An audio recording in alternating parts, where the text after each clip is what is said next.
So did you I guess like I said in regards to the different we're talking about the Yeah, different lines of the Yang style. Like were there noticeable differences for you at all?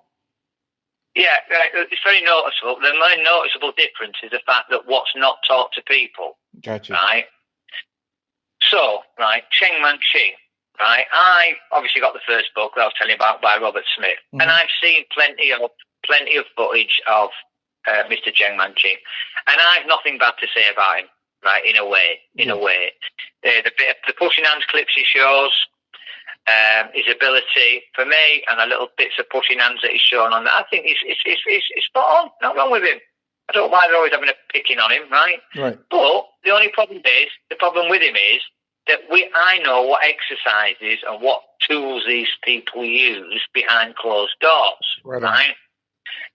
Yeah. So and so he's telling everybody that he's got to keep developing your chi, relax, relax, relax. Oh yeah, that's excellent. He's going to have them all over the place, isn't he? Yeah.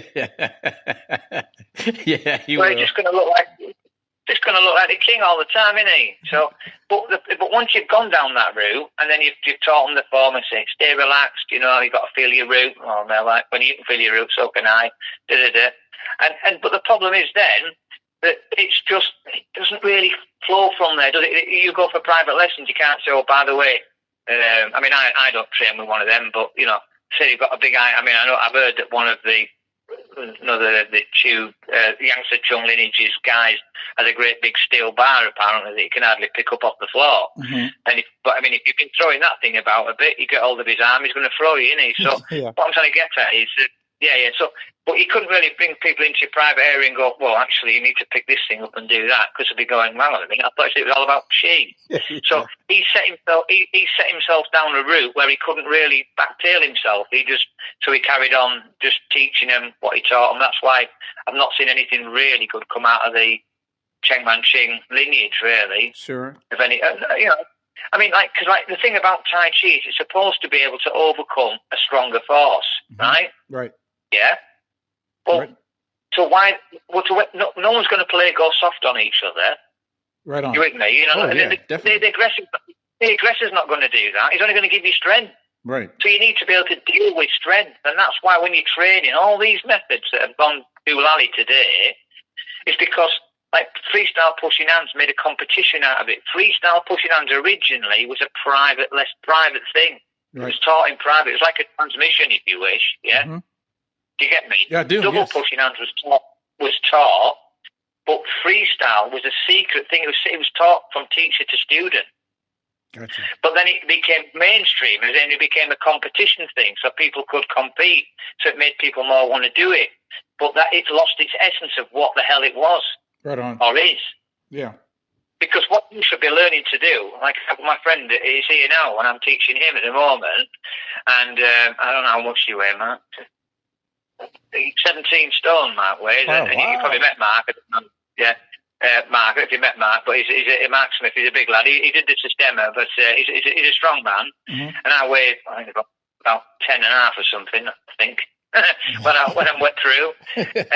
So when he puts his strength on me, he's not playing about. He used to do bodybuilding. Yeah. So when you get strength, you have to deal with strength. Right. You're not dealing with somebody going soft on you. And all these people who are doing pushing hands with each other, oh, look how soft I went on you then, look, and you couldn't find my centre. Well, the opponent's not going to do that, is he? Right. So you need to be just... The whole thing about Tai Chi is to work and deal with strength, power, bigger guys. Otherwise, there's no... If I can go straight through somebody, I'm going to go straight through them, aren't I? Right on.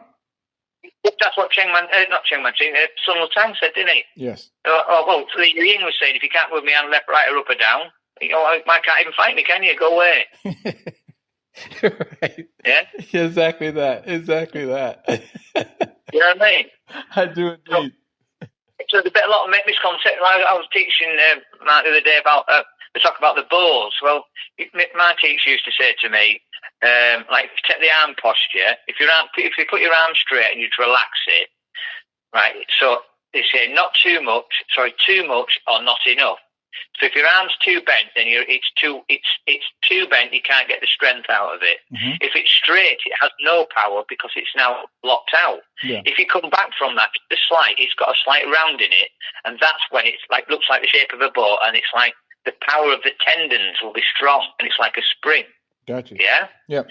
Now all postures in Tai Chi should be rounded, so the bows are like in the leg and the back and the arms, yeah? Mm-hmm. And it's because that when you touch somebody, that's where you get your jing out. It's not in the bulk muscles, it's in the tendons. It's from that position. Right on. That's the secret of internal power. Do you get me? I do. It's in that position. If your arm's locked or straight, it's got no spring in it. Yeah, like think of a leaf spring on a car. That's the best way of putting it. Yeah. The leaf spring on a car. If it was straight, it's no good. And if it's bent right up, it's too weak to be of any use. Once it's got that little bit of spring in it, anything that touches onto that's going to bounce off it. Right on. Yeah. Right on. Yeah. So and things like that's why they say to always keep rounding in the postures and and all that sort of